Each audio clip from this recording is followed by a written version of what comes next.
story time. So this happened, I think about 10 years ago, if memory doesn't lie to me. So after spending a couple of years in London, I decided it was time to chase some sun. And I was working behind the bar back then, and I met this French guy who told me about how easy it was to get Australian visa and how much fun it was to actually spend that time. So I decided, oh yeah, why not? So I arrived to Sydney in the very first week of December, and that's when Australian summer was just picking up. And it was amazing. After London, after November and October, all that sadness, grey, rain, summer in Sydney was just beautiful. Golden beaches, amazing sun, and 3 months flew by so fast. And I decided, you know what? I spent some time in Sydney, let's try Melbourne. I did the same 3 months, and it was very, very nice. However, now after 6 months in Australia was going into winter, and the problem was I didn't want to be cold, and I didn't want to wear any jackets whatsoever. I remember saying it over and over again. I did not came to Australia to wear a jacket. So I had a bunch of t-shirts and sweaters and hoodies, but no actual warm clothes. So I decided the best way to deal with the situation is to move up north. And I don't remember how exactly I came up with this plan, but I decided I'm gonna hitchhike. And it actually took me a good 2 weeks from decision to execution because I was just absolutely terrified that nobody will ever pick me up and I will stay there on the side of the road, left to my demise. It's very funny to remember about it, but I spent weeks researching, reading, looking into it. What different advices, comments people say, no, you should start here or you should go there. It's funny to think how overcomplicated it sounds and scary it sounds before you actually start it. But long story short, at the end of it, 2 weeks later, I just took very first train in the morning to the outskirts of Melbourne, raised my hand, and I think I got picked up within half an hour. That was super easy, very inconvenient. So, hitchhiking is a whole world. It's so amazing. You know, you get in the car and every driver will have their own music, everyone will have their own conversations, their own moods, their own ideas. And it's so amazing. But there was one problem. I've been so intimidated by this idea that I will never be picked up, that I will spend my whole life on the side of the road, that I absolutely forgot that I will need somewhere to sleep.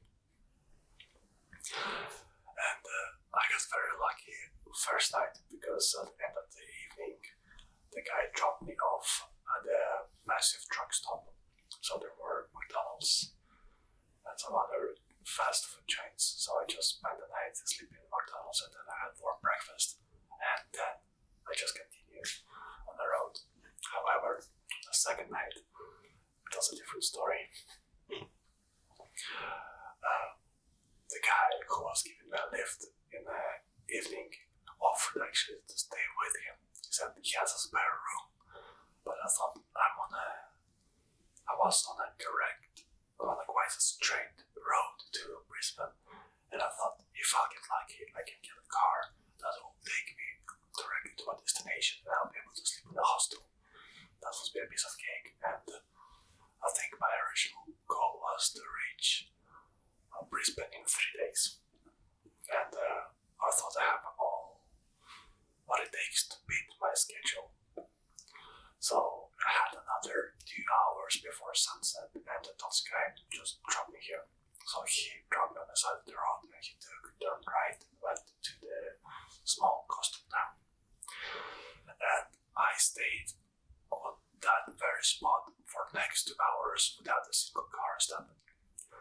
And in 2 hours, it got very dark very fast, and I realized that it's very dangerous to stay there on the side of the road. So I used the torch to light on my hand, and I went to the same turn that the guy took, and I hitchhiked to a small town. So I got picked up by this dude that was coming back from his friends, and I asked him if there is any hostel or somewhere where I can stay for a night. And he told me that the place is just too small. There are no hostels, but there are a couple of motels that you can check out. So I decided to check one of those motels. So the first motel I came to told me that it would cost me $100 to spend the night there. And the problem was that the ticket from Melbourne to Brisbane costed around $60 if I remember correctly. So paying $100 for a night was,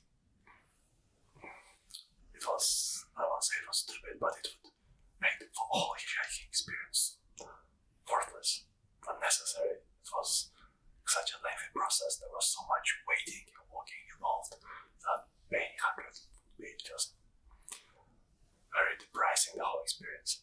So I went to another model. They told me 95, and I said, alright, you know what? I'm gonna find a way to survive this night without having to pay $100 for a night. I made my way to the bar. It was like a big bar. I imagine it was the only venue open there. And I asked a few people. There were some people smoking outside. Everybody told me, no, sorry, buddy, this is the only venue that is open and there's no real place to rent a room. And around that time, I understood, okay, I'll have to spend the night outside. And later on, when I'll be hitchhiking from North of Australia, sleeping on the street will not be a problem. It's going to be nice and warm even at night. However, I was still pretty far down the south, and being in a hoodie at night just was not an exciting experience. I don't know. So I found a place by the fireplace. I've been charging all my electronics and preparing to spend the next 9 hours outside. And as I was sitting in the pub, I was sending out of messages to people on couchsurfing in case somebody was living in the area. But obviously it was very short notice, and the place was just too small. It was a ghost town. So I spent a couple of hours there, and in the bar. So when I realized that people are leaving the place already, it was getting close to 12. I decided, okay, it's time to do the final push to give it a one last try. And a couple of tables away from me were sitting 4 people, 2 older couples. I think they're 50 or something. And I turned around and I said, excuse me, do you know what time this place shuts? And the guy looked at me, and for the first time he saw this tall guy with 2 massive backpacks sitting in the corner of the venue all alone. And he was like, yeah, in 10 minutes. What's happening? I said I was pretty tired, my moral was very down, so I was very straightforward. My name is Paul. I'm hitchhiking to Brisbane, and tonight I'm gonna sleep on the street. The guy was a little bit shocked at the answer. It was very direct, so he told me, okay, give me a second, and he turned away to have a chat with his friends. Next moment he turned back to me and said, would you like to sleep at our place? We have a spare room. I said, yes, I would like it very much. Thank you. So, in about 5 minutes, we boarded a small shuttle bus. The bar had a service of driving back to their homes. And I go into this house with a massive living room with around sofas, big telly. They pop up with a beer for me. We're sitting down watching some football, having a laugh. And that night I was meant to be sleeping alone in the straight, literally on the side of the road. Instead, I ended up having my own bed, a hot shower in the morning, and the guy prepared me a beautiful breakfast. After all that, he even gave me a lift back to the highway, so I didn't have to walk.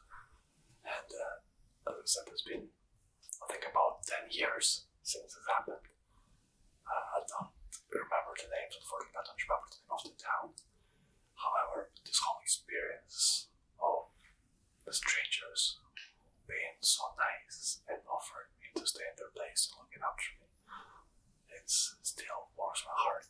It still is one of my most favorite stories.